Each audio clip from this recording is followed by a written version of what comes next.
Bonjour chers élèves et bienvenue dans une courte vidéo dans laquelle je vais parler d'une question que j'ai reçue. Quel est le champ au voisinage de l'axe d'une spire circulaire? Donc on a fait plusieurs fois comment calculer le champ en un point M quelconque de l'axe. Donc je vais le refaire brièvement.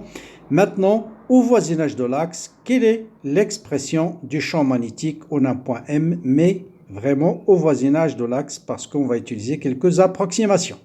Bien, je rappelle brièvement quel est le champ en un point M de l'axe d'une sphère circulaire. Bien sûr, pour calculer le champ magnétique, c'est toujours la symétrie. Je prends le plan MXZ et le plan MYZ, ce sont deux plans d'antisymétrie. Donc le champ appartient à l'intersection des deux. Ça veut dire que le champ va être suivant l'axe OZ. Vous avez invariance par rotation autour de l'axe OZ. Donc le champ ne dépendra que de Z, puisqu'on travaille sur l'axe Z et sur OZ, vous avez bien sûr R égale à 0. Donc le champ ne dépendra que de R égale à 0, ne dépendra que de Z et les suivants OZ. Bon, qu'est-ce que nous dit la loi de Biot-Savart? Je prends un élément de courant ID de L, il va créer un champ magnétique en un point M, qui est donné par mu0 sur 4pi id de L vectoriel U sur R carré. R, c'est la distance entre l'élément de courant et le point M. D de L vectoriel U, ça va vous donner un vecteur D de B qui va faire un angle delta avec l'axe OZ. Par symétrie, le champ est le suivant OZ, donc on va s'intéresser uniquement à D de B de Z, qui est par définition D de B scalaire OZ, ça veut dire D de B cosinus delta, avec le module de D de B, c'est mu0 U sur 4pi D de L sur R carré. Pourquoi? Parce que l'angle entre U et D de L, c'est pi sur 2. Donc le module de D de B, ça sera mu0 U sur 4pi D de L sur R carré. Maintenant, en intégrant sur toute la spire, bien sûr, si vous intégrez sur la spire, sur la spire, vous voyez bien que cet angle-là, partout, à n'importe quel point de la spire, cet angle est le même, alpha est constant et R est constante. Donc, je sors R, je sors alpha, il me reste juste l'intégrale D de L sur une spire circulaire de rayon grand R. Et l'intégrale, c'est la longueur de la spire et la longueur, c'est le périmètre de pi fois grand R. Bon, posant sinus alpha est égal à grand R sur petit r, on montre tout simplement que ceci est égal à mu0 i sur 2r sinus 3 de alpha. Pourquoi? Parce que sinus 3 de alpha, c'est grand R au cube sur petit r au cube. Et là, vous voyez, si vous voulez, je vais l'écrire, je simplifie par 2pi, ça me donne mu0 i sur r carré. Sinus alpha, c'est grand R sur petit r multiplié par grand R. Voilà. Donc R au carré, en fait, sur R au cube. Voilà. R au carré sur R au cube. Et je divise en haut et en bas par grand R. Donc ça sera grand R au cube sur petit r au cube. Ça veut dire sinus 3 de alpha. Bon, ça, je pense, on l'a fait plusieurs fois. Donc voilà le champ B à un point M de l'axe Z. Ça veut dire en R égale à 0 à une position Z. Bien. Maintenant, la question intéressante, c'est l'objet de cette vidéo, c'est le champ au voisinage de l'axe. Bon, je vais peut-être rappeler ici brièvement les lignes de champ. Si vous avez une sphère circulaire parcourue par un courant I, vous savez que les lignes de champ, elles sont de cette allure-là. Voilà, les lignes de champ magnétique.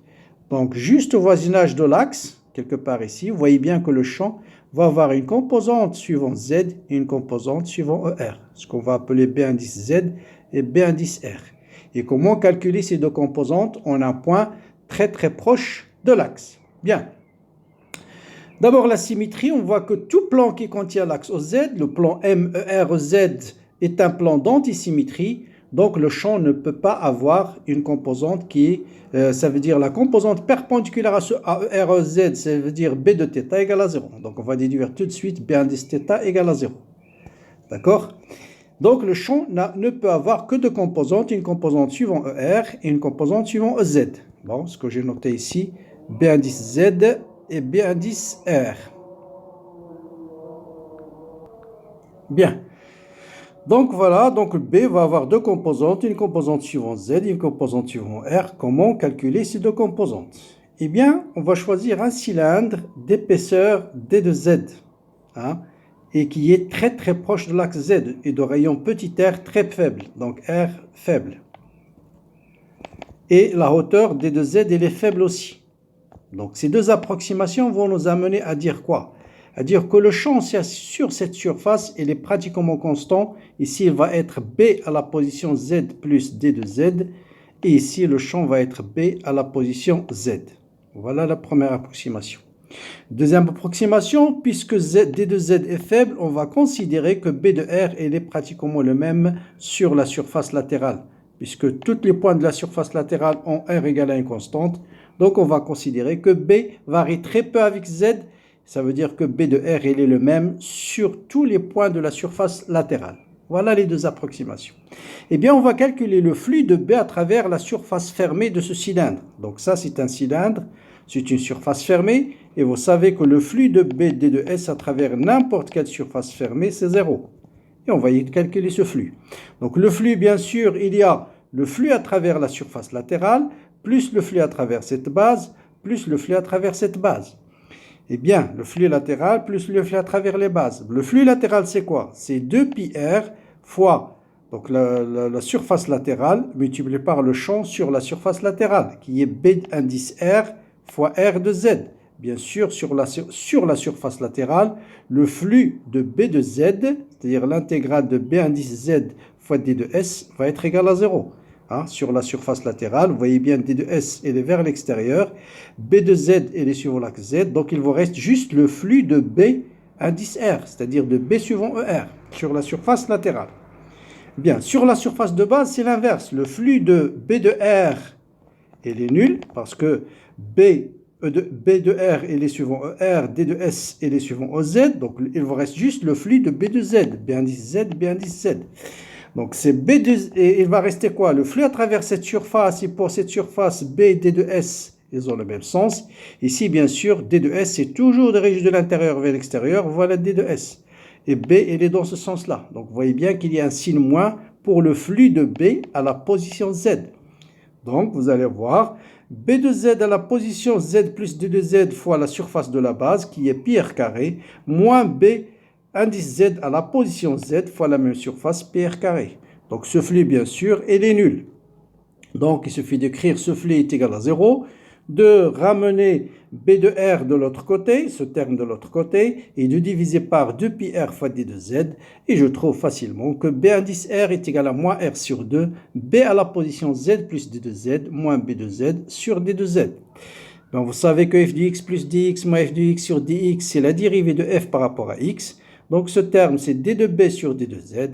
Et en définitive, on trouve B indice R à la position B ici, pas B indice R, c'est B à la position qui dépend en fonction de R au voisinage de l'axe, c'est moins R sur 2, D de B de Z en R égale à 0 sur D de Z. Donc vous voyez que B au voisinage de l'axe s'exprime comme la dérivée du champ en un point M de l'axe. Or, donc on peut donner l'expression explicite de ce champ. On connaît le champ en un point de l'axe, on l'a calculé tout à l'heure, c'est mu0 i r carré sur r carré plus z carré à la puissance 3 demi. Donc il suffit de calculer la dérivée de ce terme par rapport à z et vous avez l'expression totale.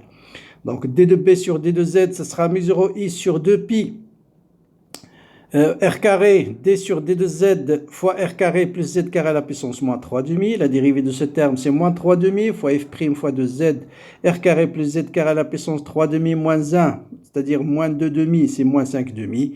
Bon, ensuite, vérifiez s'il n'y a pas de calcul, s'il n'y a pas d'erreur, j'ai pas oublié, 2 avec 2 va se simplifier.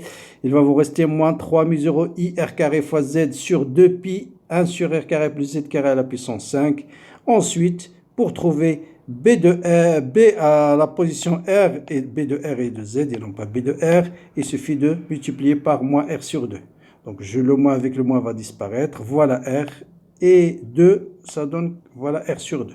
Et voilà l'expression du champ au voisinage de l'axe de la spire circulaire. Voilà, j'espère que j'ai répondu à la question. Bon courage, bonne continuation et à très bientôt.